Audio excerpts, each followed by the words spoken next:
அனைவருக்கும் தமிழ் வணக்கம். ட்விங் dragon YouTube channel வாயிலாக உங்கள் அனைவரையும் சந்திப்பதில் மிக்க மகிழ்ச்சி. நாம் இப்பதிவில் எதை பற்றி பார்க்க இருக்கிறோம் என்றால், தன் தந்தைக்கு கொடுத்த வாக்கினால் தன் சொந்த பேரன்களையே கொல்ல நினைத்த பீஷ்மரின் வீரத்தை பற்றியும், மேலும் தன் வீரத்தினால் அகண்ட பாரத தேசத்தையே நடுநடுங்க செய்த அவரின் வீர செயல்களை பற்றியும் அப்பதிவில் விரிவாக காண்போம். மேலும் தன் தந்தைக்கு கொடுத்த தர்ம வாக்கினால்தான் இவர் இப்போரில் கலந்து கொண்டு கௌரவர்களுக்கு ஆதரவாக போர் செய்தார். அர்ஜுனனுக்கு கீத உபதேசம் செய்த பின் அனைத்தும் இயல்பு நிலைக்கு வந்தது. மேலும் பகவத்கீதையின் முழு சாராம்சத்தையும் கிருஷ்ணர் உலகத்தை ஸ்தம்பித்த செய்த பின் ஞான மார்க்கத்தை அர்ஜுனனுக்கு போதித்த பின் அர்ஜுனன் போருக்கு தயாரானான். முதல் நாள் போரானது நடைபெற்றது.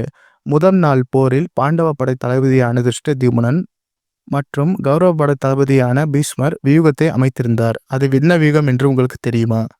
பீஷ்மர் முதல் நாள் போரில் வஜ்ர வியூகத்தை அமைத்திருந்தார். மேலும் அந்த வஜ்ர வியூகமானது இந்திர பகவான் கையில் இருக்கும் வஜ்ராயுதத்தை போன்ற உருவம் கொண்ட ஒரு வியூகமாகும். வியூகத்தின் மத்திய பகுதியில் துரியோதனனும் அவன் சகோதரர்களும் பீஷ்மரால் பாதுகாக்கப்பட்டு இருந்தனர். வியூகத்தின் இறுதி பாகத்தில் போரினை வழிநடத்தினார் துரோணாச்சாரியார். வியூகத்தின் முன்னிலையில் அஸ்வத்தாமன் இருந்தார். மேலும் வியூகத்தின் வலப்புறத்தில் கிருதவர்மன், பூரிசிரவஸ், சோமதத்தன், சகுனி, சல்லியன் மேலும் பலர் இருந்தனர். வியூகத்தின் இடப்புறத்தில் கர்ணனின் மகன்களும் மற்றும் பல நாட்டு மன்னர்களும் இருந்து கௌரவர்களுக்கு ஆதரவாக போர் செய்தனர். இவர்களுடன் பகதத்தன், சுதாயுத் போன்றவர்களும் இருந்தனர்.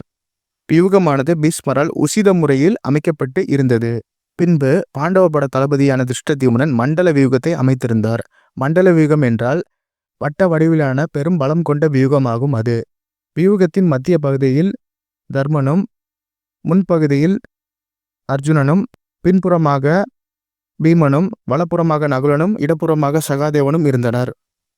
மேலும் இவர்களுக்கு ஆதரவாக துருபதன், துருபதனின் மகன்கள், துருபதனின் மருமகன்கள், துருபதனின் அனைத்து போர்நாட்டு வீரர்களும் இருந்தனர்.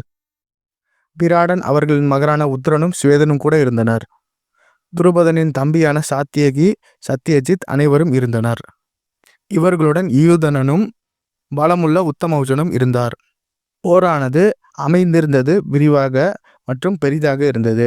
சாத்தியகி அர்ஜுனனுக்கு உதவி செய்தார். அவர் வீரத்துக்கு ஏற்றவாறு எதிரிகளை தேர்வு செய்து மோதினார். உதாரணமாக சல்லியன் தர்மனுடனும், பீமன் துரியோதனன் மற்றும் அவர்களின் சகோதரர்களுடன் மோதினர்.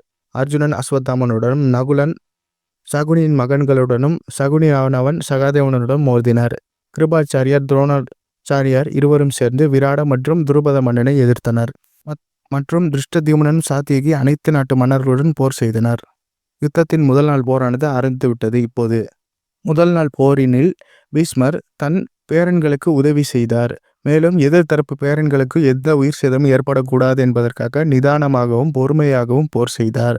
அவர்களின் போரில் எந்த விதமான சலனமும் இல்லை பீஷ்மரில்.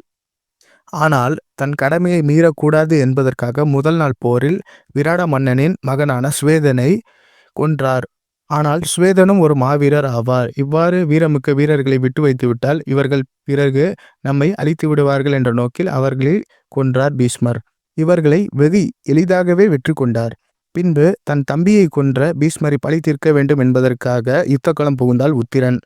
தன் தம்பியை பழி தீர்த்த பீஷ்மரை கொல்வதற்காக யுத்தகளம் சென்ற சுவேதனுடனும் மற்றும் உத்திரனுடனும் சல்லியன் மோதினார். எனவே சல்லிய மகாராஜா உத்திரனை வெகு எளிதாகவே கொன்றுவிட்டார். சல்லியன் ஒரு மாவீரர் ஆவார். அவரும் உத்திரனும் மோதி கொண்டனர். ஆனால் சல்லியன் ஒரு மாபெரும் கதாயுத்த வீரர் ஆவார். அவர் உடம்பில் பலம் 60,000 வானர்களுக்கு இணையாக இருக்கும். எனவே விராட மன்னனின் மகன்களான உத்திரனும் சுவேதனும் கொல்லப்பட்டதை செய்தி பாண்டவர்களுக்கு எட்டியது. இது பாண்டவர்களுக்கு சற்று மனசலனமும் பின்னடைவாகவும் இருந்தது. அவர்கள் சற்று சோகத்தில் ஆழ்ந்து போயிருந்தனர். கௌரவர்கள் முன்னிலையில் வகித்திருந்தனர் போரில். இவர்களின் கை ஓங்கிதான் இருந்தது முதல் நாள் போரில். இரண்டாம் நாள் போரில் என்ன நடந்தது என்பதை நாம் முன்பதிவில் விரிவாக கண்டோம். எனவே நாம் மூன்றாம் நாள் போரை பற்றி இப்பதிவில் காண்போம். மூன்றாம் நாள் போரில் பீஷ்மர் தனக்கு பாரபட்சம் காட்டுகிறார் என்று உணர்ந்த துரோணர் மற்றும் துரியோதனன் பீஷ்மரை கோபத்துடன் வகையில் கத்தி பேசினார். மேலும் தன் சத்தியத்தை சோதிக்கும் வகையில் அவரை ஏளனமாக திட்டி பேசினார். அதனால் கோபம் கொண்ட பீஷ்மர் தன் கௌரவத்தை காப்பாற்றுவதற்காக அகண்ட பாரத தேசத்தை சோகத்தில் மூழ்கச் செய்தார். எப்படி என்று தொடர்ந்து காணுங்கள் நண்பர்களே. எனவே மூன்றாம் நாள் போரில் பீஷ்மர் என்ன செய்வார் என்று யாராலும் யூகிக்க முடியவில்லை. ஆனால் பீஷ்மர் சற்று நிதானமாகத்தான் கையாண்டார். யாரும் எதிர்பார்க்காத வேளையில் பீஷ்மர் யமதர்மனாக மாறினார். பாண்டவர்களுக்கு அனைத்து வீரர்களையும் கொன்று கொத்து கொத்தாக குவித்தார். அனைவரையும் வெட்டி வீழ்த்தினார். அடித்தே கொன்றார். அனைத்து வீரர்களையும் பாரபட்சம் பார்க்காமல் வீழ்த்தினார். ஒருவர் கூட மிச்சம் வைக்காமல் அனைவரையும் கொன்று விட்டார் பீஷ்மர். கிட்டத்தட்ட 5 அக்ரோனி சேனை கொண்ட படையை வீழ்த்தினார். 5 அக்ரோனி சேனை என்றால் ஒரு அக்ரோனின் சேனையின் வீரர்கள் 21,870 பேர் ஆகும். அதனுடன் யானைப்படை, குதிரைப்படை, காலாட்படை, தேர்ப்படை, நப்படைகளும் அப்போரின் இருக்கும். அதனை 5ஆக பெருக்குங்கள். உங்களுக்கு வரும் விடையானது 1,09,350 வீரர்கள் ஆகும். அவ்வாறு பெரும் எண்ணிக்கை கொண்ட வீரர்களை வெறும் 9 அஸ்திரத்தில் மொத்தமாக அளித்தார் பீஷ்மர். இந்த பீஷ்மரின் செயலானது பெரும் பாராட்டுக்குரியது. ஆனால் இவர் தர்மத்திற்காக அதர்மத்தை காத்தார். அதர்மத்தை காத்து அதற்கு துணை புரிந்தார். இவர்தான் இது செய்த பெரும் தவறாகும் பீஷ்மர். பாண்டவ தரப்பில் பஞ்சபாண்டவர்கள் கிருஷ்ணன் மற்றும் சாத்தியகி. சாத்தியகியின் சில பேர் ஆன துருபத மன்னன், அவரது மகனான திருஷ்டத்யும்னன், அவர்களின் சகோதரர்களான உத்தமௌஜன், யூதனன் மற்றும் துருபதனின் சகோதரான சாத்தியஜித், மேலும் விராட மன்னன் இவர்கள் மட்டுமே உயிருடன் இருந்தனர். இவர்களை தவிர அனைத்து மலைநாட்டு மன்னர்களும் குறுநில மன்னர்களும் சக்கரவர்த்திகளும் பாண்டவர்களுடன் இருந்த குந்தி போஜனம், கேகேயர்கள், தர்மனின் மாமனார் வீட்டு படை, நகுலன், சகாதேவன் மற்றும் பீமனின் மாமனார் வீட்டு படையான அனைவரையும் கொன்று வீழ்த்தினார் பீமன். மாமனார் வீட்டு படையும் சேர்த்து வீழ்த்தினார் பீஷ்மராச்சாரியார். போரின் இரவு நேரத்தில் விதவை ஸ்திரீகளின் கதறல்கள் பாண்டவர்களின் நெஞ்சத்தை கிழித்தது. பீஷ்மர் பெரும் பாவத்தினை செய்கிறார் என்று உணர்ந்த கிருஷ்ணன் அவரை வீழ்த்த வேண்டும் என்று சதித்திட்டம் தீட்டினார். ஏனென்றால் அனைத்து தேசத்தின் இளைஞர்களும் அவர்களின் குடும்பத்தாரும் இப்போரில் கலந்து கொண்டனர். அனைவரையும் கொன்ற பாவமானது பீஷ்மரை சூழ்ந்து கொண்டது. தற்போது பீஷ்மரின் கொள்கை என்னவென்றால், அஸ்தினாபுரத்திற்காக எதிராக யார் அஸ்திரம் ஏந்தினாலும் அவர்களை கொன்று மண்ணில் சாய்ப்பது என் லட்சியம் என்ற கொள்கையுடன் யுத்தகளம் புகுந்து அனைவரையும் வீழ்த்தினார். நகுலன் அதற்கு கூறினார், எண்ணற்ற மாவீரர்கள் முயற்சித்துள்ளனர். ஆனால் அனைவரையும் வென்ற பெருமை பீஷ்மரை மட்டுமே சேரும். இவ்வாறு வீரமிக்க பீஷ்மரை நாம் எளிதாக வீழ்த்த முடியாது. மாதவா, எப்படி எங்களை காப்பாற்றுவீர்கள் என்று பாண்டவர்களும் அவர்களுடைய சகோதரர்களும் புலம்பினர் கிருஷ்ணனிடம். கிருஷ்ணன் கூறினார், உசிதமான காலம் வரும், அதுவரை பொறுமையாக இருங்கள் பாண்டவர்களே என்று கூறினார். அதற்கு பீமன் கோபமாக, கிருஷ்ணா, உசிதமான காலம் வர வரை நாம் உயிரோடு நிற்க மாட்டோம். அதற்கு மாறாக நாம் முதலில் பீஷ்மரை கொன்றுவிட வேண்டும் என்று நினையுங்கள் என்று கூறினார். பாண்டவர்களின் அனைத்து படை வீரர்களையும் சர்வநாசம் செய்தார் பீஷ்மர் தன் அஸ்திரங்களால். அவரை யாராலும் தடுத்து நிறுத்த முடியவில்லை. தீமை செய்யும் கௌரவர்களுக்கு அரணாக இருந்தார் பீஷ்மர். இதற்கு காரணம் அவர் தன் தந்தைக்கு கொடுத்த வாக்கும் பிரம்மச்சாரியத்தின் உச்ச சக்தியும் தர்ம பலமே ஆகும்.